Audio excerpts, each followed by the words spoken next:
Здравствуйте, мои дорогие девочки. У нас сейчас будет расклад на тему «Бывший, что он думает о тебе спустя время».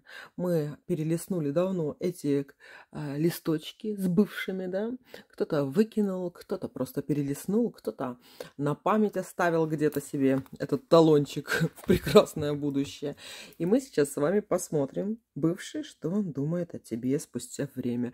И сегодня нам будет помогать два черных кота, девочки. Вот тут вот такой прекрасный кот сидит. И вот такая вот прекрасная кукла ручной работы. Прекрасная баба-ежечка. Вот с таким еще замечательным ключиком. Смотрите, как классный. И котом вот здесь, девочки. Котик сидит в кармашке. Мухомор на голове. Платье в мухоморы. И давайте посмотрим, девочки. Она будет сегодня блюсти наш расклад. Бывший, что он думает о тебе спустя время? Смотрим на Монаре. На Монаре, девочки, смотрим. Бывший, что он думает о тебе спустя время? Давайте посмотрим эти пробитые талончики компостером в далеком прошлом. Так, первый вариант, второй, третий и четвертый. Первый, второй, третий, четвертый. У нас 4 варианта. Бывших, девочки, бывает и больше 4, поэтому можете даже нескольких своих бывших загадать, чтобы посмотреть, что он о вас думает спустя время, как он вас вспоминает и все такое. А я немножко, знаете, что подолью масло в огонь. У меня сегодня, девочки, будет чайное дерево. Хотя, когда мы говорим о бывших, можно было бы какого-нибудь не чайного благородного дерева, да, а чего-нибудь такого. Шерсти козла, к примеру, пожечь. Но мы будем жечь эфирное масло. Бывший, что он думает о тебе спустя время? Когда загадываешь карту, вспомни о своем бывшем. И желаю... Вот я тут не просто так эфирное масло, девочки, жгу. Я перебиваю запах от козлиной шерсти мокрой. Понимаете? Козлиной шерсти бывших. Поехали. Первый вариант. Что он думает о тебе спустя время? Двойка воздуха. Он как бы и сожалеет о том, что он с тобой расстался. Он сожалеет о том, что было. Он метил в то, что это будут отношения, которые перерастут во что-то большее, в брак. Но, девочки, он для брака, нифига не делал. Даже если вы и вошли в этот брак, это было только благодаря вам. То есть эти отношения он хорошо переложил на ваши могучие плечики и хотел просто жить у вас на ручках, как маленький хомячок, да, или как какая-то крыска, знаете, которая вот часто живет на человеке, на плече живет. Вот он так и хотел жить, девочки. Возможно, за ваш счет, да, либо на вашей территории, либо еще как-то. То есть он еще эти отношения с вами не поддерживал. То есть то, что у вас были отношения, это даже чисто ваша заслуга, но не его, да. Он где-то, может, где-то и рыпался, но это для того, чтобы можно было пустить песка в глаза. Понимаете? А он вспоминает, знаете, как о вас, по двойке этой воздуха. Он вспоминает, что если бы вот сейчас бы вы захотели бы его вернуть, он с удовольствием вот просто бы вышел и сел в вашу машину и сказал: «Вези меня». Ну, что-то там придумала. То есть у вас должен быть целый план на вашу совместную жизнь. И если вы с этим планом подойдете к нему, он еще будет думать, жеманничать, стоит или нет, да, но на самом деле будет очень хотеть. А хотите знать его жизнь, девочки? Вы думаете, он кому-то пригодился? Нифига. Да? Единственное, с кем он может построить отношения, точнее не построить, а его могут построить, то это тоже сильная какая-то женщина могла его взять. Да? Если ей более-менее комфортно, то он будет долго с ней жить. Если ей некомфортно, и она тоже хочет надежное крепкое плечо, то это опять будет чья-то закрытая история, чей-то компостированный талон 2. То есть его поутюжили, потом опять еще раз проехались, да, поездка такая. То есть ваш мужчина, девочки здесь бывшие, стоит ли о нем жалеть, что он от вас ушел? Нет, не надо. Потому что когда позади остаются такие мужчины, это говорит, девочки, даже какая бы вы ни была, сильная, слабая, да, неважно здесь. Просто вот это вы не будете уживаться с этим типом мужчин. В плане том, что вам будет в этих отношениях тяжело. И еще один такой момент. Вы можете все-таки наступить на одни и те же грабли. Вы можете все-таки, девочки, опять найти вот такого малохольного мужчину. Понимаете? Но малохольные тоже бывают разные, да, бывают просто флегматики, а не малохольные, да. То есть если флегматик такой какой-то человек закрытый, со своим каким-то характером, он может быть более-менее для вас комфортен, да, и может не такой, как этот. Но вот с таким, как вот этот типаж, не ваш, девочки, не ваш. Я бы даже сказала, что он вас не раскрывает. Он не раскрывает вас вообще ни капли. То есть даже если на каких-то, вот вспомните, когда у вас были какие-то праздники, да, вспомните, когда вам хотелось быть очень красивой, куда-то вот пойти и все остальное. Что делал вот этот ваш мужчина? Дай-ка я угадаю. Ничего. Понимаете? Давайте еще посмотрим. Бывший, что он думает о тебе спустя время. Он, девочки, знаете, порхает. То есть то, что у него там есть где-то там интимчики, это факт, да. И дело в том, что женщины, они на него реагируют, да. Они его рассматривают для отношений, рассматривают для интима. Но он вот ищет именно ту, которая его возьмет, понимаете, которая сама его возьмет. Потому что брать он сам не собирается, девочки. Давайте еще посмотрим, что он думает о тебе спустя время. Наблюдает за тобой, что ты, как ты, чем ты дышишь, чем ты живешь. Хотел бы опять попасть в твои объятия, но он бы хотел бы, чтобы ты опять с ним была именно такой, которой ты была с ним тогда еще. Понимаете, девочки? Он бы хотел вот это вот начало отношений, даже, я бы даже сказала, до середины где-то, когда ты была такой вот активной, строила планы на будущее и сама же их и воплощала, понимаешь, руководила им и все остальное. Вот он бы хотел бы вернуть это время для того, чтобы еще с тобой в это время совокупляться. Понимаешь? У него такой вот сексуальный интерес идет, как говорится, он чувствует себя защищенным с такими женщинами, которые берут на себя вот эти вот обязанности.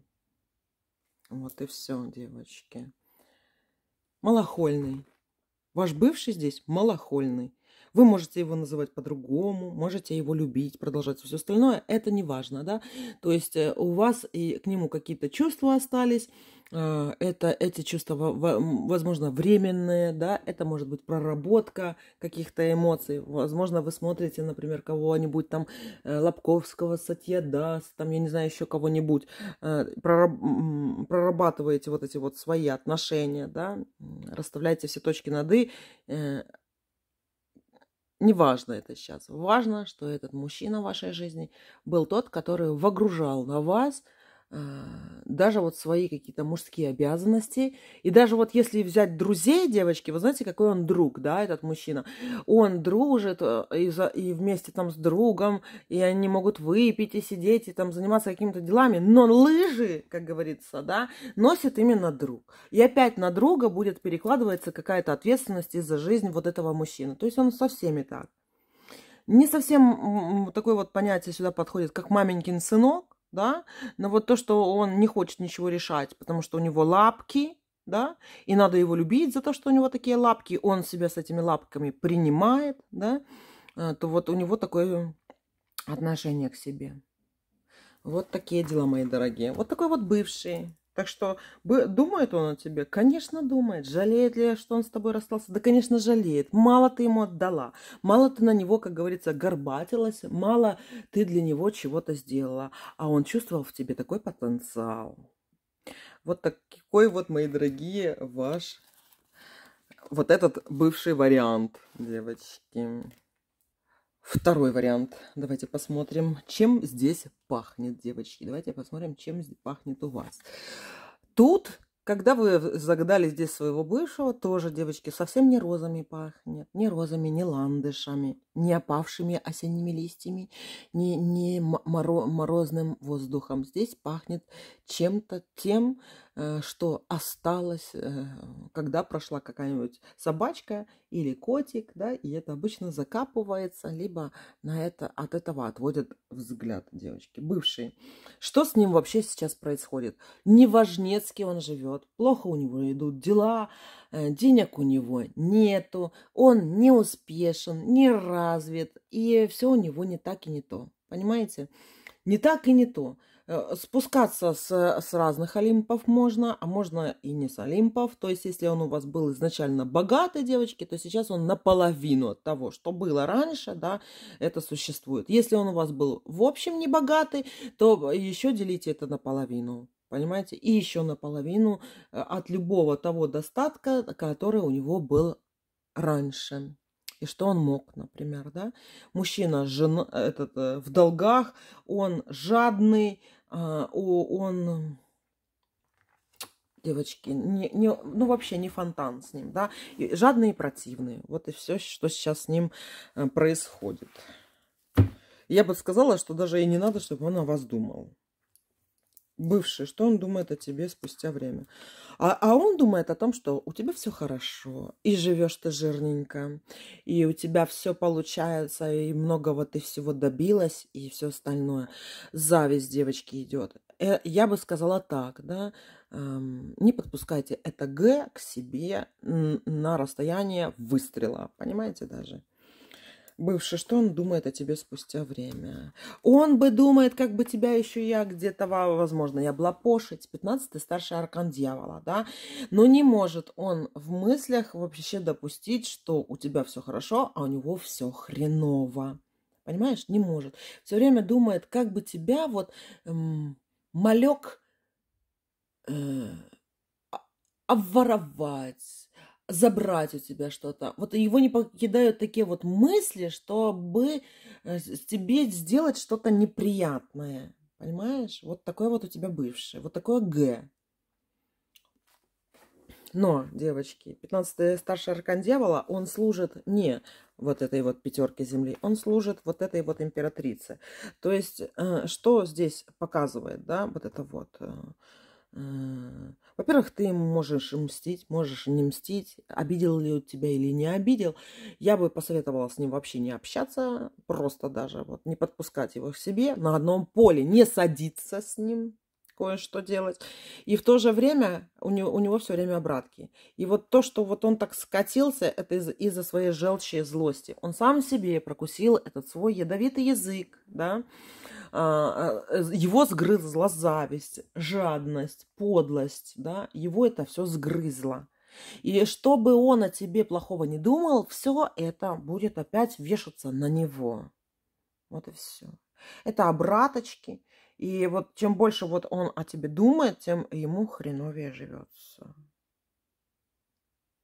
Вот такие дела. Давайте еще посмотрим. Бывший, что он думает о тебе спустя время? Он, девочки, хочет себя выдать, как говорится, замуж подороже.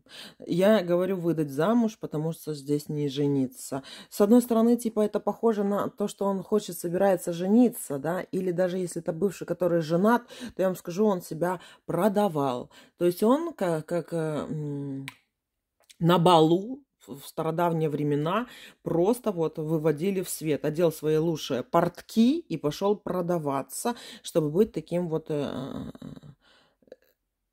крутым любовником, мужем на самом деле. Что он думает о тебе спустя время? И повешены, девочки. Ну, это у него все хреново закончится. Тем больше он будет пытаться к вам вернуться, тем больше у него шансы быть повешенным. В прямом смысле этого слова. Он, девочки, роет себе яму 2 на 2. Или как там яма, девочки? Сколько размеры этой ямы, которую он роет? Я вам так скажу. Если этот бывший хочет к вам, девочки, вернуться, да, и вы уже нацелены на то, чтобы вернуть этого бывшего, то тут будет очень один серьезный неприятный момент. И я не хочу, чтобы императрица прорабатывала, жила в паре с этим 12-м старшим арканом повешенного. Императрица и повешенный. Да, то есть он к вам придет, он станет повешенным. Понимаете, что-то случится, приключится такое не очень хорошее. Оно вам надо. Оно вам надо, девочки. Дальше. Если этот мужчина женился, он не женился не по любви, он себя хорошо продал, скажем так, да, насколько мог, насколько себе продал. И еще он склонен к изменам, этот мужчина. То есть он никогда никому не будет верен, и все время его будут, ну, то есть такие, знаете, воры или которые вот идут, и они могут что-то вот своровать и не быть замеченными, и им что-то в плюс будет, да. Но, а есть такие вот кармические воры, которые все время получают по башке. Вот он, кстати, из тех, которые получают по башке. И вот когда он кому-то изменяет, он получает по башке. Это становится известным, его колотят, понимаете, его жизнь колотит и все остальное. То есть он неприятный тип. Хотя, смотрите, как он умеет хорошо вот превращаться. Вот в начале отношений он все время такой король червовый. Боже, кажется, женщина каждый думает, боже, как мне повезло. Ничего себе, какой мужчина, да. Но это все, девочки, вот в какой-то определенный момент спадает, да, с него вот эта вот маска, и он становится в это вот свое нормальное, обычное коричневое положение, да, в свой цвет. И вы не думайте, что я, например, плохо говорю про этого вашего бывшего, потому что мне хочется там его там как-то плохо о нем говорить. Он, девочки, просто такой, именно с вами. Понимаете? Может, для какой-то другой женщины он будет другой, особенный. Но для вас вот здесь, второй, он выпадает такой. И каждый раз, когда он хочет вернуться, да, или каждый раз, когда вот выглядит как будто такой, ну, не принц на белом коне, да, но такой вот с бабочкой там во фраке, причесанный, зализанный, такой интересный, и вроде бы и жалко, что, может быть, и зря и бросила там или еще что-нибудь, да. Но на самом деле, каждый раз, когда будет, вот вы будете проходить вот этот этап, ну, вроде бы ничего, он может быть длинным, коротким, у кого-то 3 месяца, у кого-то 5 лет, а у кого-то за день. Такая вот метаморфоза, когда он вернется, опять переворачивается вот этот вот король, девочки, как вам так объяснить, да. Вот, вы его встречаете таким, королем воды. А потом он херак, и вот такой вот, понимаете? И у вас на уровне лица, понимаете, не его лицо и губы страстные, понимаете, а вот это вот место. И вот эта вот карта повешенного. Оно вам надо. А думает ли он у вас? Думает, девочки. Но это еще такие карты зависти какой-то идут, понимаете? Еще какой-то истеричный он. Он не совсем нормален в плане психики, девочки.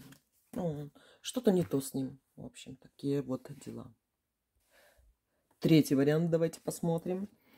Чем здесь пахнет, девочки, когда вы загадывали здесь своего бывшего? Что он думает о тебе спустя время? Он по тебе тоскует, он по тебе скучает. Королева воды – это ты. Мужчина не может тебя выкинуть со своей головы, он живет даже какими-то мыслями о тебе, да, то есть это какой-то вечный бывший, девочки. Давайте его сейчас раскроем побольше. Вечный бывший. Ну, ты для него красавица, умница. Я бы даже сказала, что он желает тебя до сих пор, он бы хотел тебя, скажем так, оплодотворять, да, он хотел бы быть твоим мужчиной все время, но... Бывший, давайте посмотрим, в чем тут дело-то. Бывший, что он думает о тебе спустя время?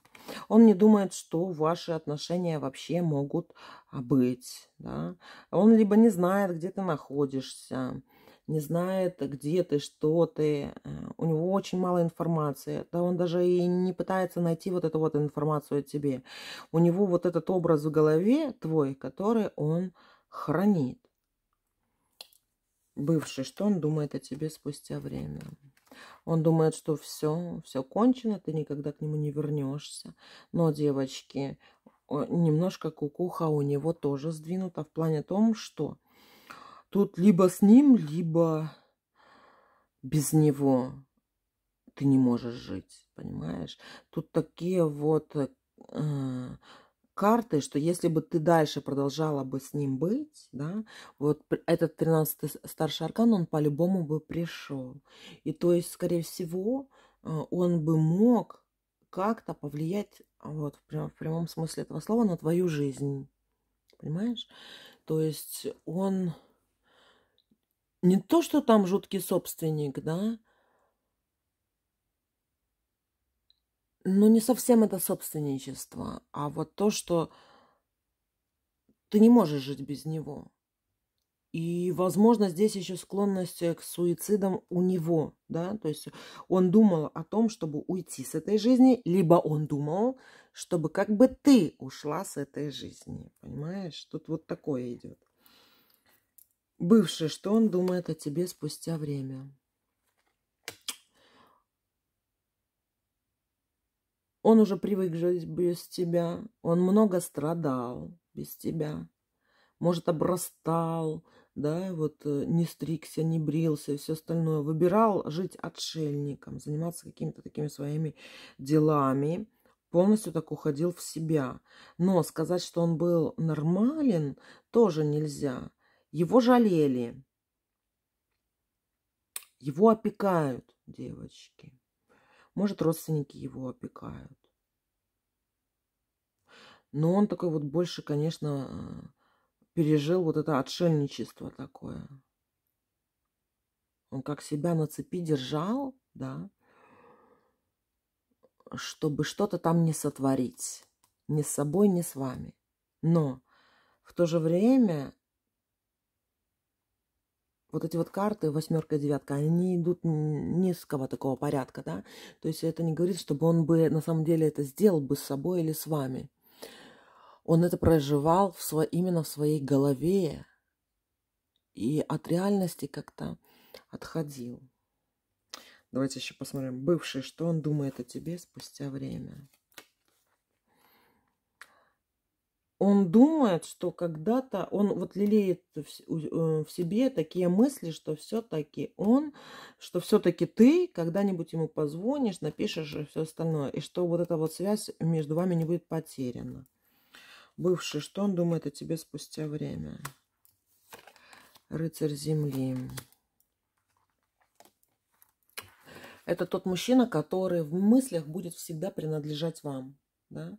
Но в реале, девочки, это не факт, да? То есть он может жениться. Эта женщина будет намного хуже, чем вы, кстати, да? То есть он женится, а вы жениться. То есть он даже и не будет особо выбирать.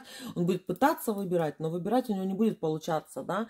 Потому что с вами она не может сравниться. А таких, как женщин, как вы, он уже изначально будет бояться. Поэтому жена его вам, там, во внешности, в вашем характере, да, во многих таких аспектах будет вам очень сильно уступать, да, и он будет реализовываться собственником по отношению к этой вот своей жене. И вот то, что он бы хотел бы с вами пережить, он будет переживать с женщиной, которая намного, ну, грубо говоря, хуже вас. Понимаете? А вот этот нулевой аркан, это говорит после смерти, да? То есть он, девочки, с браком переродится. Давайте еще посмотрим. Бывший, что он думает о тебе спустя время?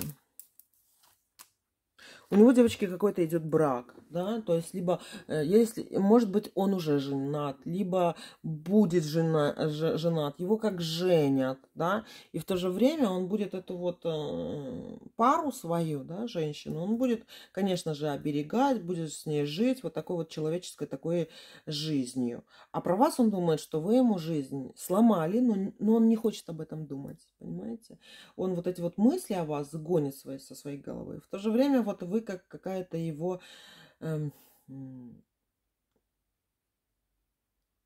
что-то такое опьяняющее, да, и притягивающее его, до чего он сейчас не может дотянуться. Но вот чтобы, например, делать что-то для ваших отношений, он, может, вам и обещал что-то, да, и сам верил в то, что он обещал, но он бы не поменялся и был бы таким, какой он есть. А вы могли бы быть с ним, кстати. Тут я бы не сказала, что вы бы с ним даже и расстались где-то. Ну вот что-то пошло не так, девочки. Но вот этот 13-й старший аркан все-таки, да, и башня, и вот эта вот умеренность, но умеренность в Монаре идет как свадьба, да. Ну вот что-то пошло не так, что не дошло до свадьбы. Возможно, вы сами от него ушли, потому что выбрали что-то другое, нечто иное, да. Либо, нет, тут без либо, скорее всего, да. Вот, скорее всего, это вы концы порубили в этих отношениях. Вы выбрали что-то другое. Возможно, свободу, возможно, работу, возможно, другую страну и все остальное. Вот и все. Вот такие вот дела, мои дорогие девочки. 4-й вариант. Давайте посмотрим. Бывший. Что он думает о тебе спустя время? Король земли, девочки. Он думает о себе в первую очередь и о том, что вы значили в его жизни, а не то, что он значил в вашей. Давайте еще посмотрим. Ну, такой эгоист, конечно, думает о себе.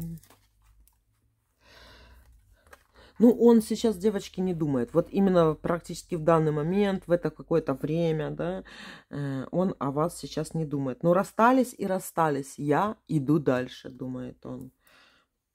Бывший, что он думает о тебе? А что он думает о тебе, какая ты сейчас?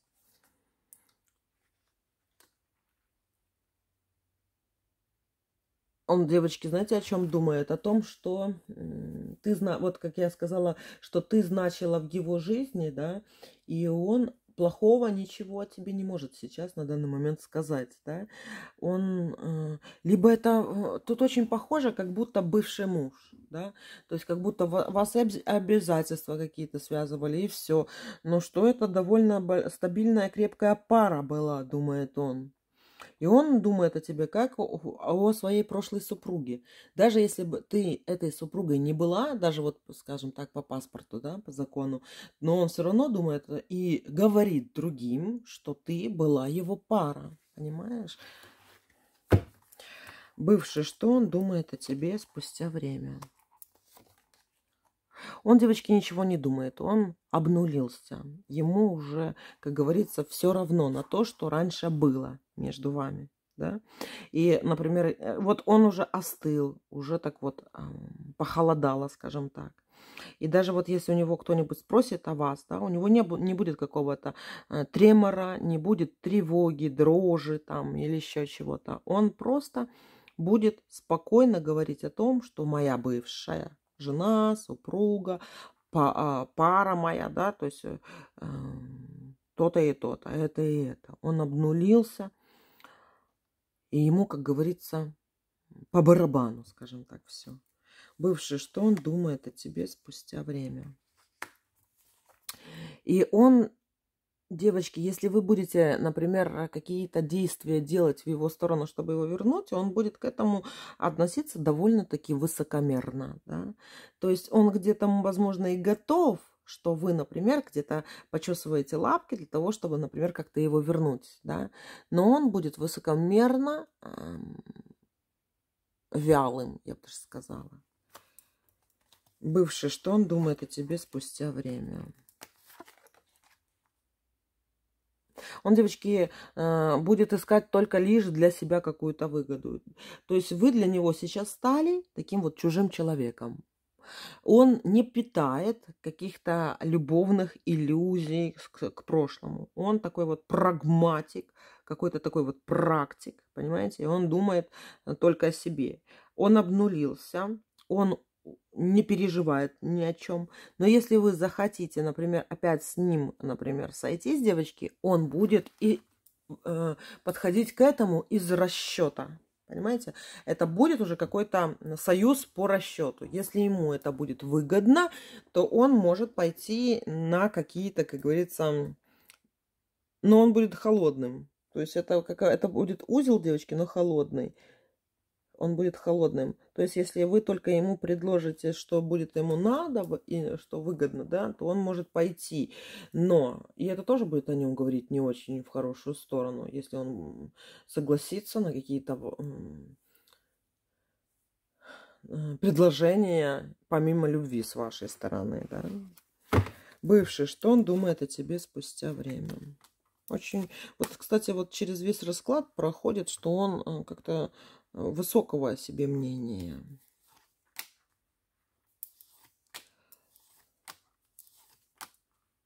Очень похоже, что это как бывший муж, девочки. Этот бывший у вас проигрывается, как бывший муж. Понимаете? Даже если вы не были за ним замужем, у вас такие вот отношения были, которые вот не то что-то прям как муж и жена, но оно как-то к этому как-то и шло.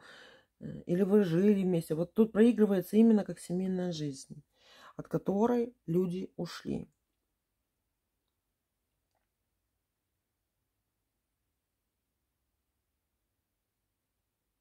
Он такой вот серьезный, он какой-то зрелый здесь мужчина, девочки. Вот после расставания с вами он выпадает каким-то таким вот зрелым.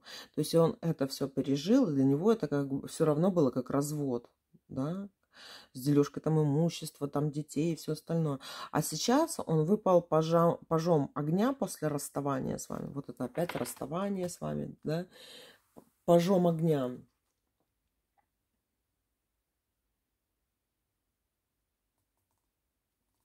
Он хочет, знаете, как быть таким молодым подростком, парнем, типа начать всю жизнь сначала, но у него уже груз опыта какого-то, и который он с вами пережил. Возможно, вы его первая девушка были. Или, девочки, это ваш муж был, да? Ну, короче, он как-то по-серьезному относился к вам. А сейчас он пытается, ну, даже не пытается, он уже обнулился, девочки. И у него вот этого груза какого-то нету вообще. Например, если в негативе рассматривать, да, это, например, мужчина, который не платит алименты. Понимаете?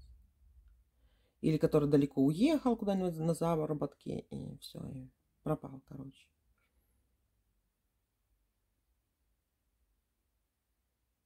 Либо он не платит алименты в чувствах, которые вы... Вот зачем вы его здесь загадали, вот этого бывшего, девочки? Зачем? Он вам тут не раскрывается. Он как... Я вот как, знаете, на камень погадала. Вот нашла камень по дороге, погадала, села, погадала на него и дальше пошла. Все, мои дорогие, вот такой вот у нас расклад был на бывших. Все, котики мои, пока-пока.